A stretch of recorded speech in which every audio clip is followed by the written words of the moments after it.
can't tell you how many Right, intro to the video, everyone. Now, for those that don't know and haven't seen my interview when we went through COVID, the gentleman behind me, Mr. Michael Gaylor, is what we technically call Mr. Tiggy Aviation.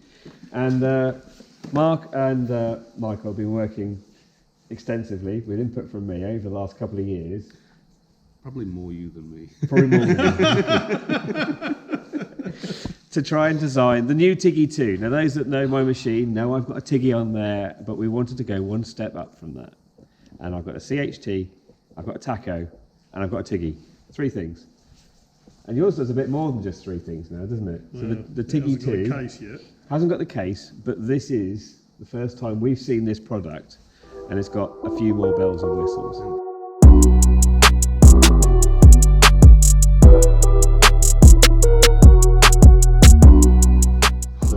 Anyway, look at that. And the buttons are on the front this time, aren't they? Yeah, oddly. And you still can't tell me why you put the buttons on the back last time. It was easy. It was easy. Yes.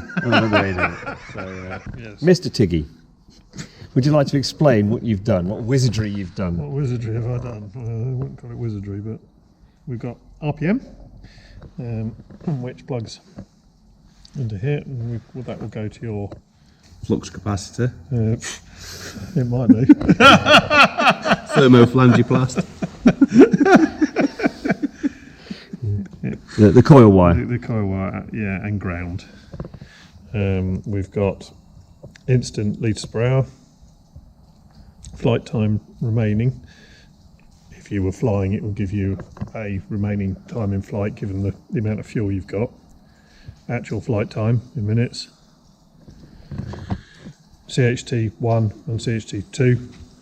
I think this is the game changer, this next one, I think. Genuinely isn't -15. We just haven't got it plugged in.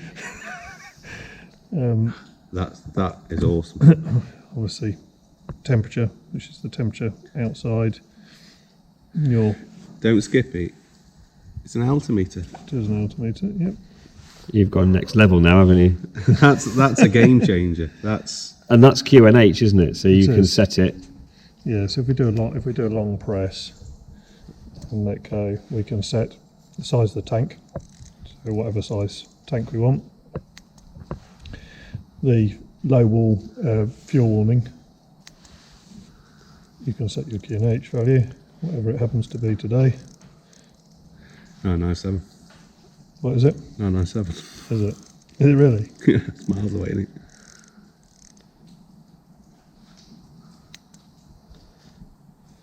And then just press again, and then you can scroll through. And below that is your fuel quantity. Below here, yep, you've got this is the litres you've got left in your tank, and obviously you set your tank size in the menu I've just showed you. If you just want to set fuel, you just do a short press. You can set your fuel to whatever it is, 6 litres, and then. It's awesome. And can you, with it being dual display, can you choose whatever you want on either display, or is it fixed fuel? This one's always fixed as fuel currently, anyway. Because I was saying this when I flew Giles's with the Tiggy. As much as he got all of these other instruments on, the one thing that I really, really liked was knowing how much fuel I got on board. I didn't care about anything else. Yeah. Yeah. I mean, Giles wanted obviously CHT and RPM, so there's one which shows that, but we could configure them to be, maybe you want litres used and flight time. And the main reason I asked for that was I want it as a quick scan. Yeah, I've got 2 things on one screen, so you've got CHT, RPM, and fuel. Anything else is a bonus, really, and that's what I thought. At the minute, it will have a CHT warning because obviously that's important. But at the minute, it's actually only got fuel warnings. If we set the fuel, that's tank size. So could we set? So if we set low fuel warning to more than I've got in my tank, which I think.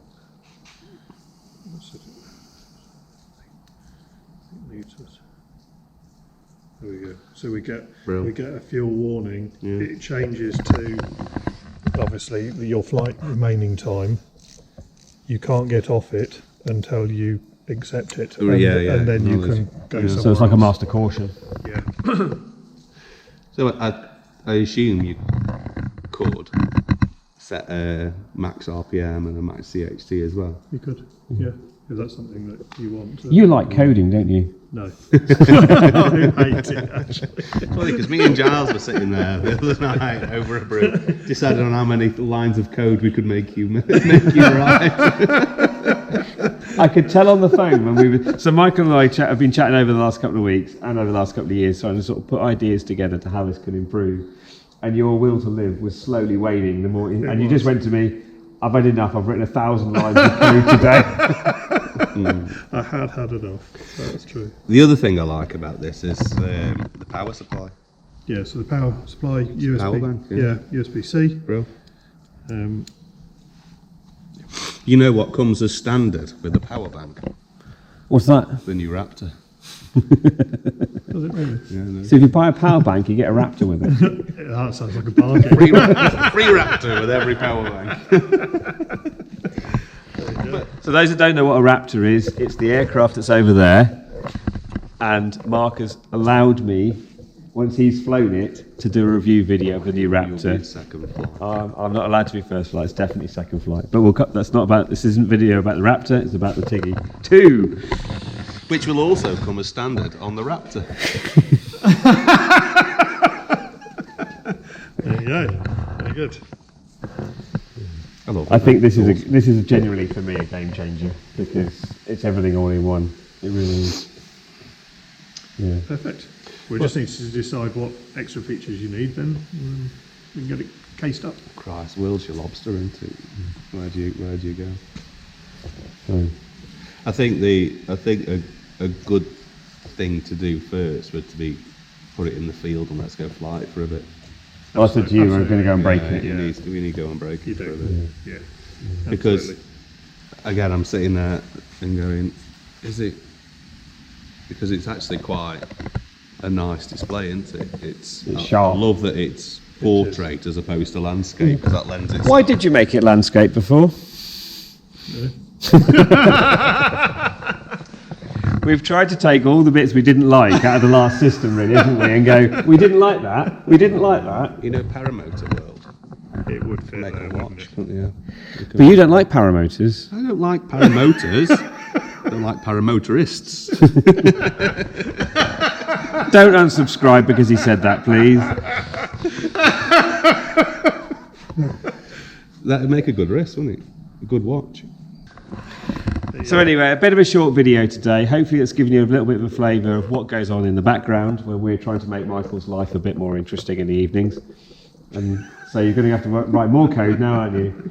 But anyway, for those that are interested in the TiggyV2, stay tuned. There will be more. And this is literally on the final stages of in production, isn't it? Yeah, I know I keep saying it's going to be ready in a couple of weeks, but it really is.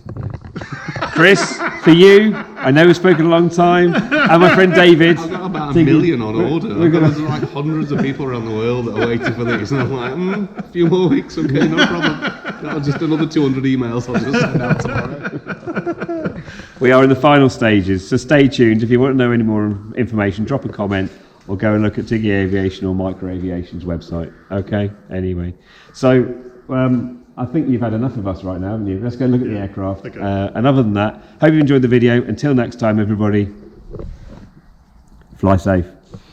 Until next time, everybody, fly safe. They missed that cue. I ain't using your strap lines. You can make up your own.